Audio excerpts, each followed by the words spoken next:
अस्सलाम वालेकुम स्टूडेंट्स।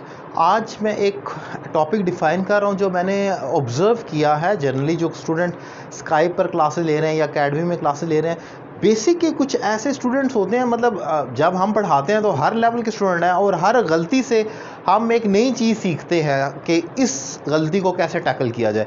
तो एक गलती जो मैंने ऑब्ज़र्व की है बहुत ज़्यादा बेसिक स्टूडेंट्स में, वो तो ये है कि वो प्रेपोजिशन का इस्तेमाल नहीं आता, इन, ऑन, एट, फ्रॉम, अबाउट वगैरह का इस्तेमाल। एक एक टॉपिक पर मैं एक एक लेक्चर अलग से बना चुका हूँ डिटेल्ड में, लेकिन अभी मैं वो डिफ़ाइन नहीं करने चाह रहा।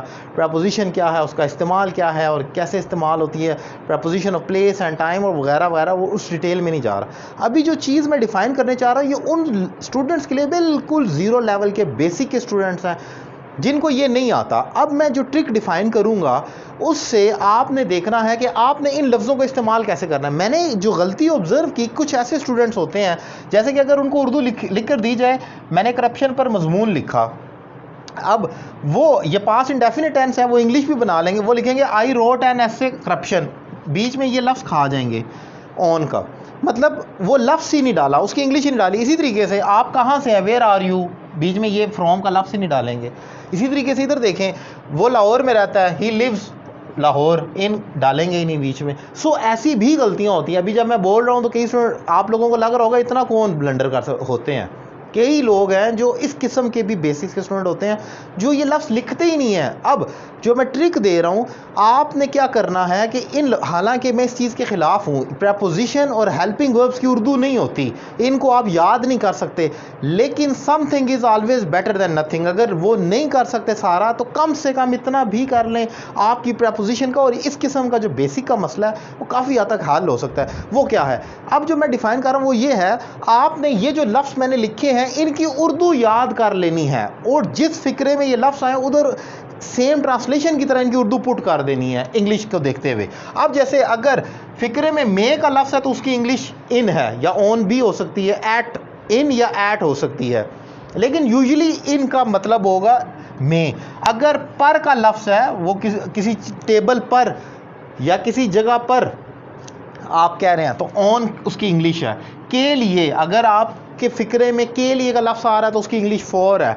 फ्रॉम, अगर किसी जगह से या किसी चीज़ से या किसी भी चीज़ ताल्लुक़ बताना है वटेवर, तो से के लिए फ्रॉम का लफ्ज़ इस्तेमाल कर रहा है। और टू के लिए भी मैंने बड़ा गौर किया कि क्या बताई जाए आइडेंटिटी, तो ज़्यादातर, हमेशा नहीं, ऑब्वियसली उसमें मार्जिन है, लेकिन बहुत सारी जगह पर आपको को का लफ्ज़ जब नज़र आए तो वहाँ पर समझें कि इधर टू कहीं ना कहीं आना ही आना है इस फिक्रे के अंदर।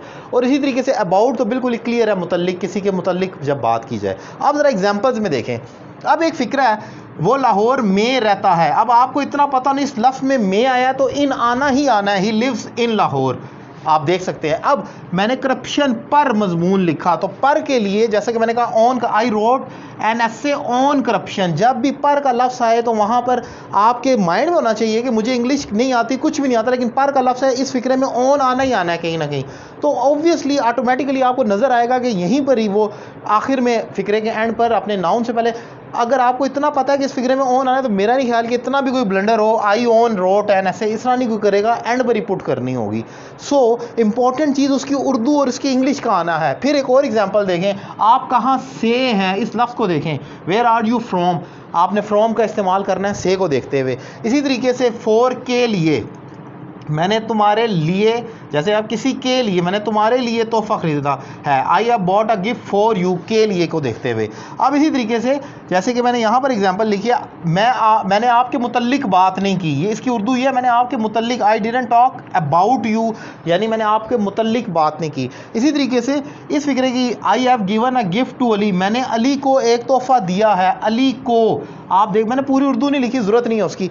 अली को, जब लफ्ज़ को का आएगा तो उसमें आपने उस फिक्रे को देखते हुए टू का इस्तेमाल किया। सो मैंने अब जो डिफ़ाइन किया, अगर आप ज़्यादा नहीं कर सकते तो कम से कम इन लफ्ज़ों की उर्दू याद करें और उसको सिमिलरली जो आपका फ़िक्रा है उसमें पुट करें। सो ये टॉपिक मैं समझता हूँ कि बेसिक के उन स्टूडेंट्स के लिए जो यूजुअली बहुत ज़्यादा गलती कर रहे होते हैं प्रेपोजिशन का इस्तेमाल करने में। बाय द वे, प्रेपोजिशन तो it's like a big river, ये बहुत बड़ा समंदर है, एक सी है पूरा। इसको आप दरिया को एकदम कूजे में नहीं बंद कर सकते, लेकिन इसमें इंपॉर्टेंट चीज़ ये है, आप ज़्यादा नहीं कर सकते तो कम से कम इन लफ्ज़ों की उर्दू तो याद कर सकते हैं। कितने 6 से 7 ये अल्फाज हैं, अगर आप इनकी उर्दू याद कर कर अपने फ़िक्रों के अंदर उनको पुट करते रहें तो आपकी, मैं समझता हूँ कि 80 से 90% जो सेंटेंस स्ट्रक्चर की बेसिक्स की गलतियाँ वो ठीक हो सकती हैं। अगर इन टॉपिक पर आप मेरे 1-to-1 लेक्चर देखना चाह रहे हैं, मतलब अकेला इंडिविजुअल लेक्चर देखना चाह रहे हैं, इन, ऑन, एट, फ्रॉम, बाय, तो मेरे यूट्यूब चैनल सैयद अली रज़ा कासमी पर जाएं, उसकी प्लेलिस्ट पे क्लिक करें और उसकी प्लेलिस्ट में प्रपोजिशन का फोल्डर है, उस पर क्लिक करें। आपको हर टॉपिक पर सेपरेट लेक्चर मिलेगा जिसमें मैंने डिटेल्ड में डिफाइन किया कि एक वर्ड कहाँ कहाँ पर आ सकता है। अगर आप मुझे 1-to-1 online English language course करना चाह रहे हैं दुनिया के किसी भी कोने से, और अगर फीमेल स्टूडेंट्स हैं वो फीमेल टीचर से क्लास ले सकती हैं। नंबर आपकी स्क्रीन पर मौजूद है, आप कॉल करेंगे, एक रीज़नेबल फ़ी पे कर कर आप घर बैठे इंग्लिश लैंग्वेज कोर्स कर सकते हैं। और रावलपिंडी इस्लामाबाद के स्टूडेंट्स, रावलपिंडी में ही मेरी अकेडमी सिचुएटेड है, मुझसे रब्ता कर सकते हैं और लाइव क्लास मुझसे मेरी अकेडमी में ले सकते हैं। Thank you very much.